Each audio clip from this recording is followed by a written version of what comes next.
Hello, I'm Christian, and today we are going to finish our discussion of the Epic of Gilgamesh and look at the final three tablets. Tablets 9, 10, and 11. And maybe, just maybe, we'll learn the secret of the gods. When last we left off, we had Gilgamesh in extreme mourning for his friend Enkidu. He had removed the raiment, the fancy clothing of his kingship, and it scattered dirt all over his body. He was weeping, tearing his hair, making it matted. And that's where we pick up with Tablet 9 and his concern for immortality. For his friend Enkidu, Gilgamesh did bitterly weep as he wandered the wild. I shall die. And shall I not then be as Enkidu? Sorrow has entered my heart.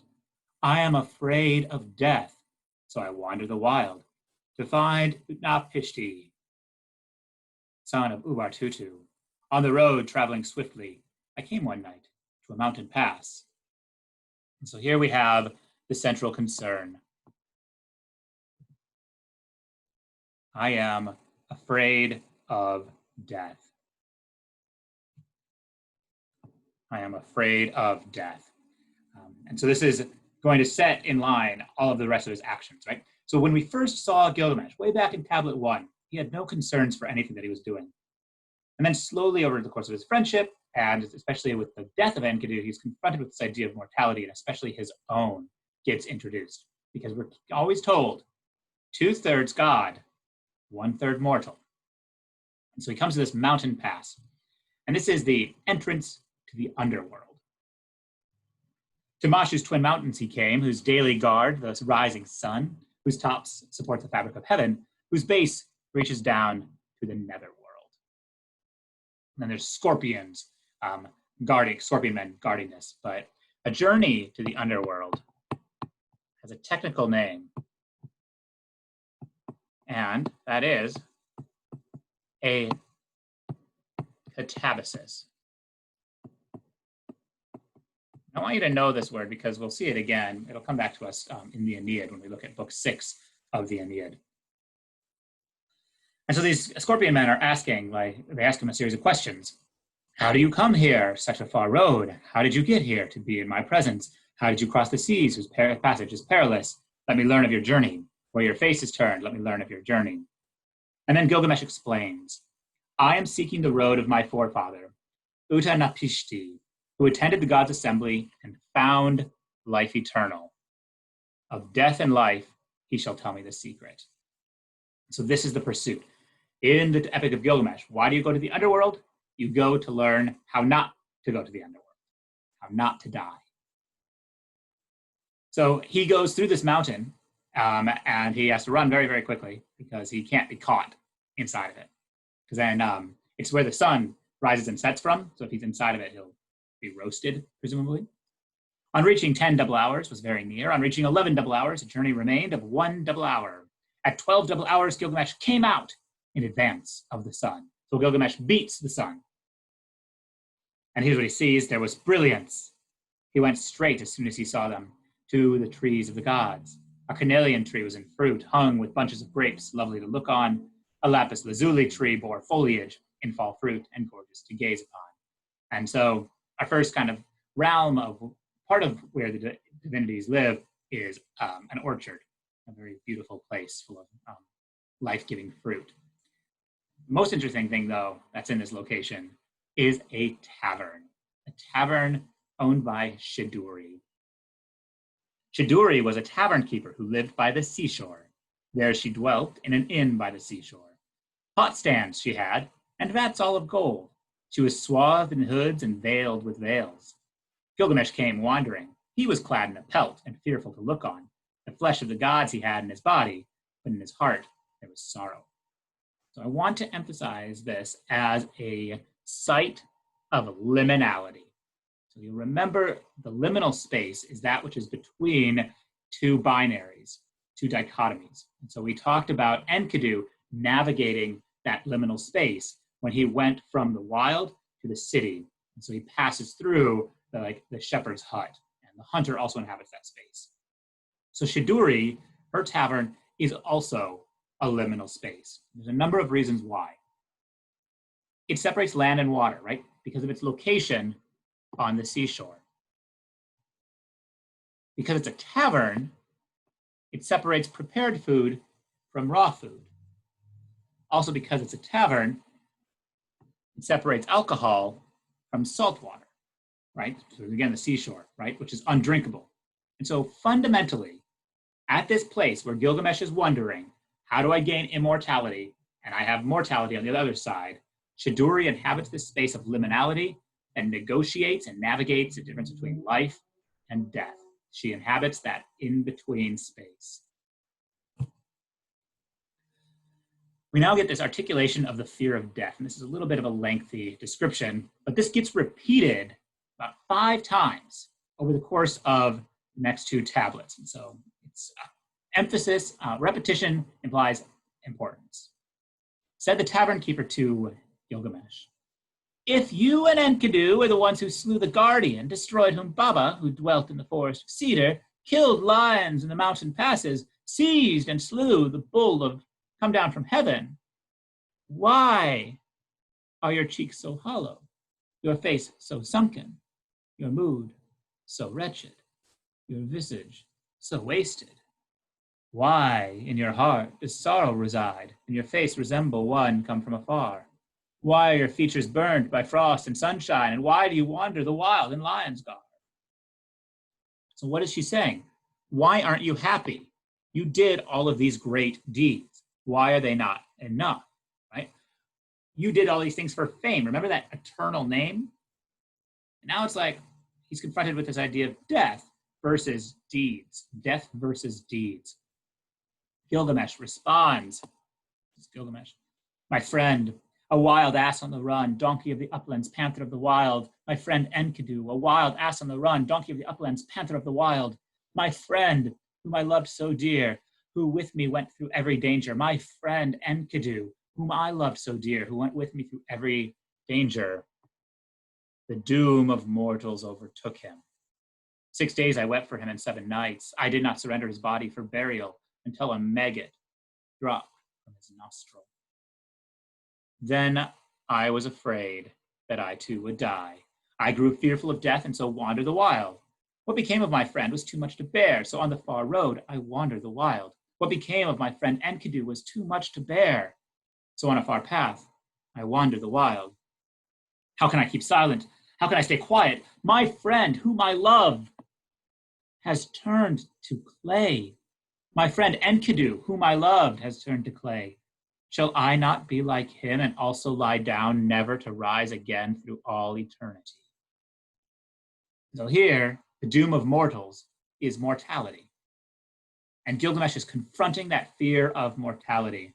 And specifically, it's this idea of like vigorated life, right? Like we looked at how Enkidu was created out of clay, and we know that there's a number of other myths that do that, use that substance.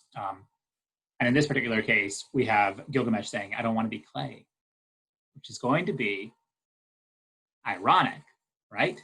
Why is it ironic? Because we're reading these stories and they've been transferred to us from clay tablets. They've been transferred to us from clay tablets. So Shiduri tells Gilgamesh how he could go to UTA-NAPISHTI. Said the tavern keeper to him, to Gilgamesh, oh, Gilgamesh, there never has been a way across, nor since olden days can anyone cross the ocean. Only Shamhash, the hero, crosses the ocean apart from the sun god, who crosses the ocean. The crossing is perilous, its way full of hazard, and midway lie the waters of death, blocking the passage forward. So besides, Gilgamesh, once you have crossed the ocean, when you reach the waters of death, what then will you do? Gilgamesh, there is Urshanabi, the boatman of UTA-NAPISHTI, and the stone ones are with him, as he picks a pine clean in the midst of the forest. Go then, let him see your face. If it may be done, go across with him. If it may not be done, turn around and go back. So there's a couple of things here to point out. One is that the journey to where the person with the answer to this mystery of eternal life lives is in an increasingly distant place away from URUK. So Gilgamesh is constantly wandering closer and closer to the edge of the world. And now we learn, even though you might get most of the way, there's the waters of death. So, yet another difficulty to overcome. However, there's a way to cross it because there's this nice person that has a boat. And on that boat, he mans it with stone ones. You might think of stone ones as like a previous generation, right? They're not humans. So they're made out of stone, not clay. It's not fragile. Unfortunately, Gilgamesh enters some kind of rampage when he sees them, and he destroys them all. Like an arrow, he fell among them. In the midst of the forest, his shout resounded. Urshanabi saw the bright. He took up an axe, and him. But he, Gilgamesh, struck his head. He seized his arms and pinned him down. They took fright, the stone ones who crewed the boat, who were not harmed by the waters of death. And so Gilgamesh kills all the stone ones, destroys them. Said Urshanabi to him, to Gilgamesh, your own hands, Gilgamesh, have presented your crossing. You smashed the stone ones, threw them in the river. The stone ones are smashed, and the pine is not stripped. Take up Gilgamesh, your axe in your hand, go down to the forest and cut 300 hunting poles, each 5 rods in length. Trim them down and furnish each with a boss. Then bring them here in my presence. So what's going on here is a boss is like a metal casing at the end of these poles. And essentially, the stone ones can't be hurt by this water, but this water seems to be basically acid. And so they need to move the boat through this water of death, through this acid. But you put a wooden pole into it, and that pole is going to be eaten up by the acid. So that's why he needs 300 of these to like punt them as they go. And so that's what happens here.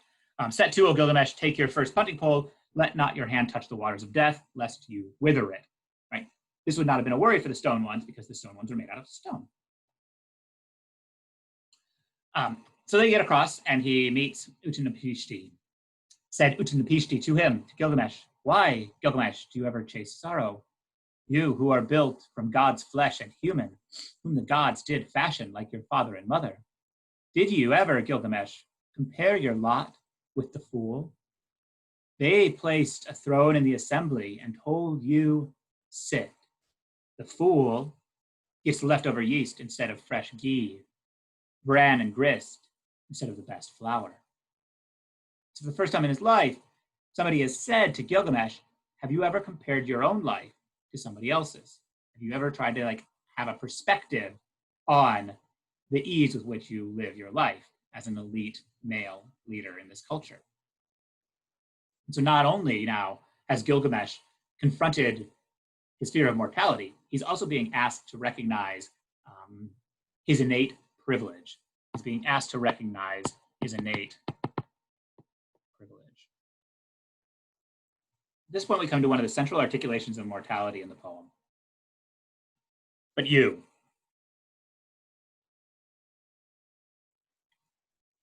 toiled away, and what did you achieve? You exhaust yourself with ceaseless toil. You fill your sinews with sorrow. Bringing forward the end of your days, man is snapped off like a reed in a canebrake. The comely young man, the pretty young woman, all too soon. In their prime, death abducts them. No one at all sees death. No one at all sees the face of death. No one at all hears the voice of death. Death, so savage, who hacks men down. Ever do we build our households. Ever do we make our nests. Ever do brothers divide their inheritance. Ever do feuds arise in the land. So, everybody's going to die. Why then do people fight? Why do you work so hard on building your house? And the poem is not going to answer this necessarily for you. This is a thing that you need to read into the poem in order to find what it might say. And we have looked at some of these things.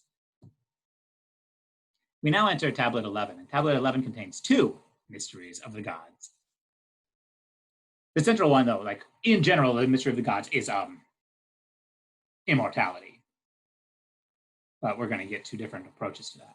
Said Gilgamesh to him, to UTA-NAPISHTI, the distant, I look at you, UTA-NAPISHTI, your form is no different. You are just like me. You are not different. You are just like me. I was fully intent on making you fight, but now, in your presence, my hand has stayed. How was it you stood with the gods in assembly? How did you find the life eternal? Said UTA-NAPISHTI to him, to Gilgamesh, let me disclose, O Gilgamesh, a matter most secret. To you I will tell, a mystery of the gods. So something to note here is Gilgamesh has changed, right? He came across as a stone man and his first reaction was violence. He saw Enkidu for the first time, first reaction, violence. He's a bull, violence, violence, violence. And he was even planning to commit violence against the person from whom he wanted knowledge. But instead, for the first time in his life, Gilgamesh is like, no, I'm not going to strike first. Strike hard, no mercy. And so not as a result necessarily, but UTA-NAPISHTI says, all right, I will tell you a secret. And the first secret he tells him is about a flood. And so once long ago, UTA-NAPISHTI was hanging out. He was a pious enough fellow. And the gods decided to destroy humanity. Not all the gods, one god. Well, all the gods, sort of. We'll get into the details. A lot of this is going to sound familiar to you if you have any familiarity with the Hebrew Bible, the Old Testament. And that's because this story, others like it, we're all influencing each other. The town of SHIDUR'S, a city well known to you, which stands on the banks of the river Euphrates. The city was old, the gods once were in it, when the gods decided to send down the deluge. The deluge is a flood. Their father Anu swore an oath, and their counselor, the hero Enlil, their chamberlain, the god Ninurta, and their sheriff, the god Ennugi. Princely Ea swore with them also, repeating their words to a fence made of reed. O fence of reed, O wall of brick, hear this, O fence, pay heed, O wall. O man of SHIDUR'S, son of Tutu, demolish the house and build a boat. Abandon wealth and seek survival. Spurn property, save life.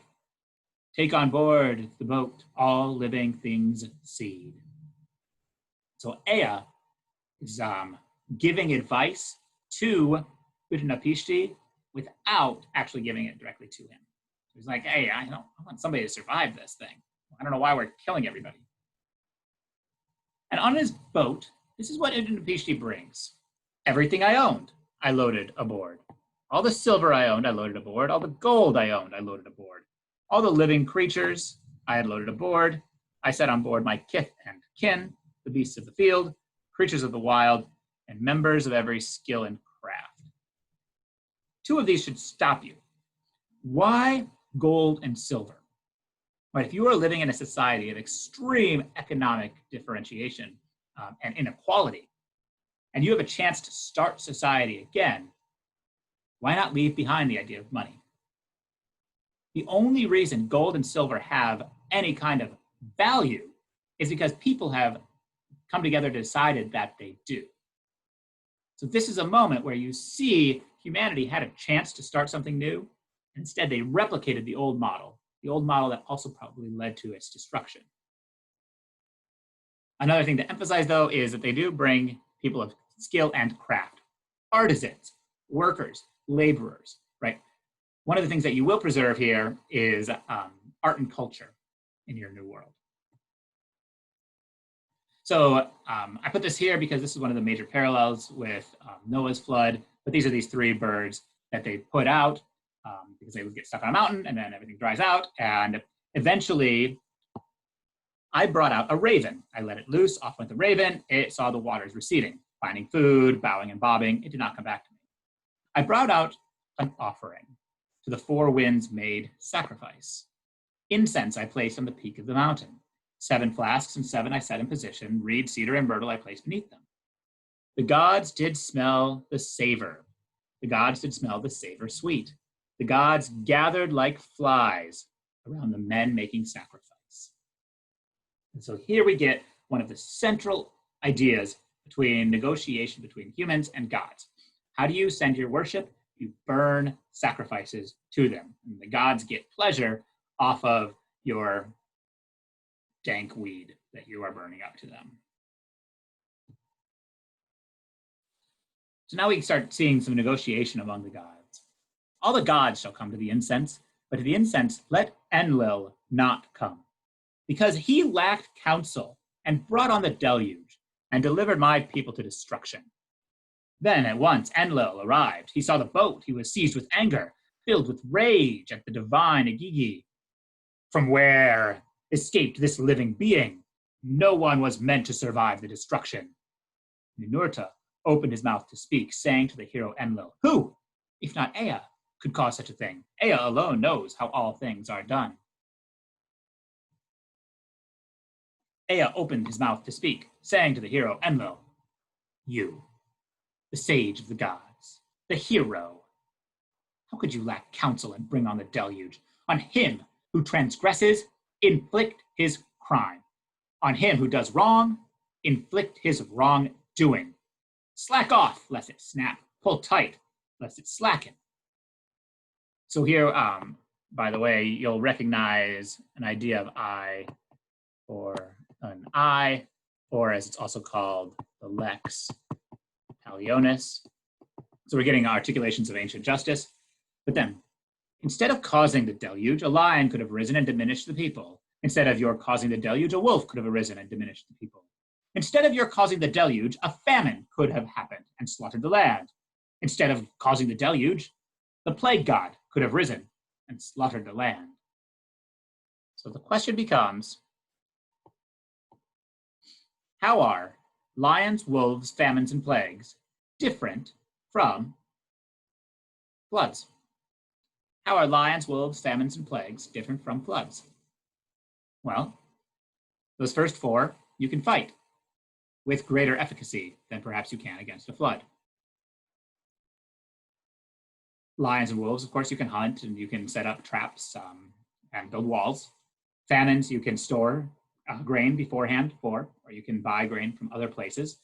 We actually have already seen a famine earlier with the Bull of Heaven. Plagues, doctors can help you. This is an awkward one to talk about in the fall of 2020 when failed leadership has meant that I'm delivering this lecture remotely and we're not talking about it in person. So this hits hard. But then UTA-NAPISHTI says, all right, here, I'll tell you how you can become an immortal. All right, but you know, who will convene for you at the God's assembly so you can find the life you search for? For 6 days and 7 nights come, do without slumber, right? So why do without slumber? Because slumber is the brother of death. Sleep or slumber is the brother of death, right? Because it imitates death. You're not moving around, but you're not dead. And so if Gilgamesh can first overcome the thing that is the imitation of death, then he'll be closer to surviving death. But as soon as Gilgamesh squatted down on his haunches, sleep like a fog already breathed over him. Said UTA-NAPISHTI to his wife, see the fellow who so desired life, sleep like a fog already breathes over him. Said his wife to him, to UTA-NAPISHTI the distant, touch the man and make him awake. The way he came, he shall go back in well-being. By the gate he came forth, he shall return to his land. Said UTA-NAPISHTI to his wife, man is deceitful, he will deceive you. Go, bake for him his daily bread loaf and line them up by his head and mark on the wall the days that he sleeps. So UTA-NAPISHTI knows that Gilgamesh is going to try to slither his way out of saying he fell asleep. And so sure enough, after 7 days, there's 7 loaves of bread now lined up. The first one that they build is all moldy and gross and hard. And Gilgamesh tries saying, oh, it wasn't me. And then UTA-NAPISHTI is able to say, look at the bread. And so Gilgamesh is heading out, but then there's a little bit of pity. And so there's one more chance to get another mystery of the god. You came here, O Gilgamesh, by toil and by travail. What do I give you for your homeward journey? Let me disclose, O Gilgamesh, a matter most secret. To you I will tell a mystery of the gods. There is a plant that looks like a box thorn. It has prickles like a dog rose and will prick the one who plucks it. But if you can possess this plant, you'll be again as you were in your youth. Just as soon as Gilgamesh heard what he said, he opened a channel. Heavy stones he tied to his feet, and they pulled him down to the ocean below. He took the plant and pulled it up, lifted it up, and the heavy stones he cut loose, and the sea cast him up on its shore. So Gilgamesh has this plant. It's going to make him youthful forever. He's super excited about it, and he doesn't consume it right away. He waits, finds a little spring, and Gilgamesh found a pool whose water was cool. Down he went into it to bathe in the water. Of the plant's fragrance, a snake caught scent, came up in silence and bore the plant off. As it turned away, it plowed off its skin. Then Gilgamesh sat down and wept. Down his cheeks, the tears were coursing. So a word I want to introduce here is etiology. And an etiology is an explanation. And so somebody now might tell you, oh, why does the snake shed its skin? And you can respond, well, it's because one time Gilgamesh set off on this journey for immortality, da-da-da-da-da-da. Eventually, though, so now he comes back home. The return to Uruk. When they arrived in Uruk the sheepfold, said Gilgamesh to him, to Ur-Shanabi the boatman, O Ur-Shanabi, climb Uruk's walls and walk back and forth. Survey its foundations, examine the brickwork. Were its bricks not fired in an oven? Did the 7 sages not lay its foundations? Remember, Gilgamesh loves his walls. What are walls, though? They are civilization. It's humans taking that which belongs in nature and making it look like what they want it to look like. In a lot of ways, it's a form of immortality. And that's what it'll return us to, right? Because, as I mentioned earlier, Gilgamesh will gain immortality. And with this, we can look back at the way the poem began. Tablet 1 of the Epic of Gilgamesh. He who saw the deep, the country's foundation, who knew was wise in all matters. Gilgamesh saw the deep, the country's foundation, who knew was wise in all matters. He everywhere and learnt of everything the sum of wisdom. He saw what was secret, discovered what was hidden. He brought back a tale before the deluge. He came a far road, was weary and found peace, and set up all his labors on a tablet of stone. He built the rampart of Uruk the sheepfold, of holy Eanna, the sacred storehouse. And now we know what that meant, right? We were told this in the beginning in the proem of the poem, and now the conclusion of the poem has given us this effort. And what we've been reading has been Gilgamesh's own story. And the fact that we have Gilgamesh's name, and we've spent the last 3 weeks talking about him, is the idea that Gilgamesh is immortal. By pursuing something which no one had pursued and writing down his own story, we have it. So, question then is that kind of immortality worth anything?